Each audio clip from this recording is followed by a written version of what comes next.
When you're filming without a crew and you're taking on the responsibility of sound as well, it's your job on set, on the day, to ensure that you're capturing all the different sound assets that you're gonna need to put this type of scene or this type of shot together afterwards for the post-production process. What I do on my films is I shoot all the different takes that I need and I record the sound that I need, and then I get a whole bunch of stuff after I've accomplished all the kind of camera work that I need for that particular scene or those particular shots on a day of filming by myself. So what I do is I go through and I make notes of what little sound effects I want to record separately and have them isolated, like production sound effects. Of course, you can record Foley and try to get all this stuff after, but it will never be the same as getting it on the day in that specific location at that specific time of day under those specific conditions. If there's maybe a little bit of wind or there's background traffic or any other type of kind of atmospheric circumstances that will affect the quality and characteristics of your sound effects, you might want to get all of those sound effects isolated outside of your actor's performance because they might be conflicting with dialogue or shuffling or the movement of their body or any other number of different sounds that might interfere.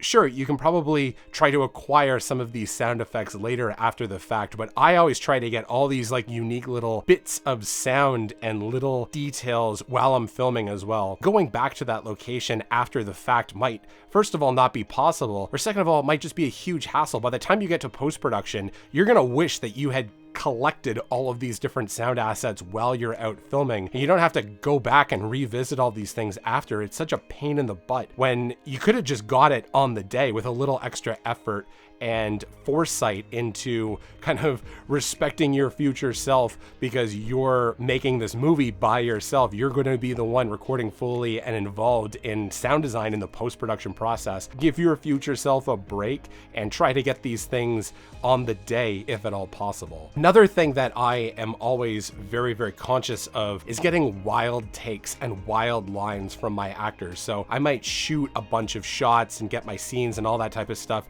and we're kind of wrapped for the day. But what I'll do is I'll get my actors to kind of run lines repeating in the best way that they can their performance while the camera was rolling. And then I record those. I get the mic maybe a little closer than I was able to while shooting, or maybe if there was some noise or interference like a plane or sirens or like a bunch of wind or something on particular lines throughout some otherwise very, very good takes and performances from your cast. If there was sound interference, recording wild takes and wild lines after gives you added flexibility to swap some of these things in without having to try to ADR it later. Scene 63, wild sound takes, both Carling and Elizabeth. Action. Mr. Carling. I need to talk to you. Excuse me. If you're recording additional dialogue elements in a studio or like a sound booth, or maybe you're just kind of doing it like in your house or whatever, it's gonna be very hard to integrate those elements seamlessly into the shots. You're gonna have to do all this extra work to try to integrate those into your film. If you just record wild dialogue lines on the day, you're still gonna get the exact same conditions of your location and the exact same performance. Your actors are fresh off of their performance from the day. They're going to have the kind of best memory and be in the zone to be able to record these things in kind of the best, most useful way possible if you're getting wild lines on set. Another sound element that I try to record on the day is ambience. Room tone is often encouraged when you're shooting inside an interior location, the characteristic of the space that you're in, only dead silence. But what sometimes people often forget to do is get this in exterior locations as well.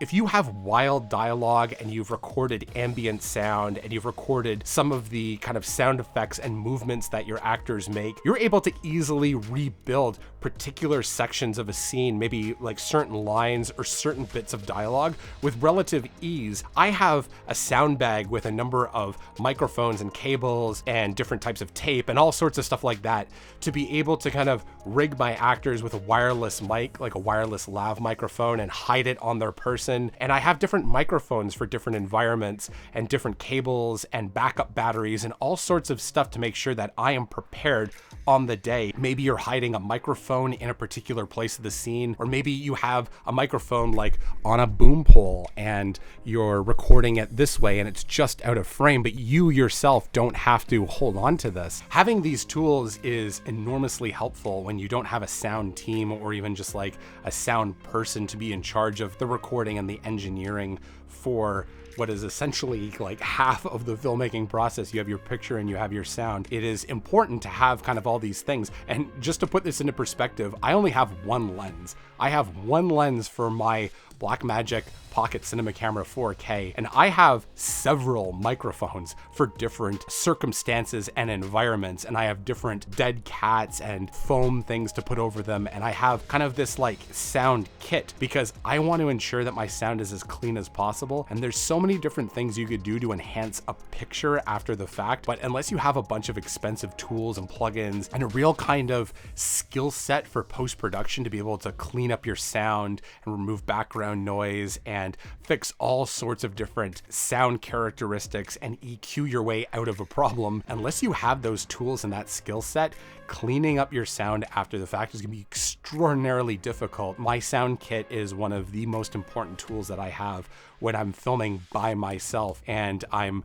very pleased to have been able to achieve like relatively good sound considering I don't work with a sound recordist. So these things do work, and it is possible to achieve this stuff when you're filming by yourself. You really just need to have kind of the experience, the foresight, and the interest in ensuring that the sound in your film, in your indie film, whether it be a short or feature, is really what it needs to be, because audiences are always willing to forgive rough around the edge visuals, but few people are willing to forgive poor sound quality in a film. Please keep that in mind. I hope that this was helpful. I hope this gave you some things to consider, maybe kind of a behind the scenes look or sneak peek into the way I make my films and I record sound. This process has really worked for me in the past, and I would rather finish shooting a film with way more than I'll ever need than not having the right stuff to be able to enter the post-production process and complete it successfully. So thank you so much for watching, and I'll see you next time.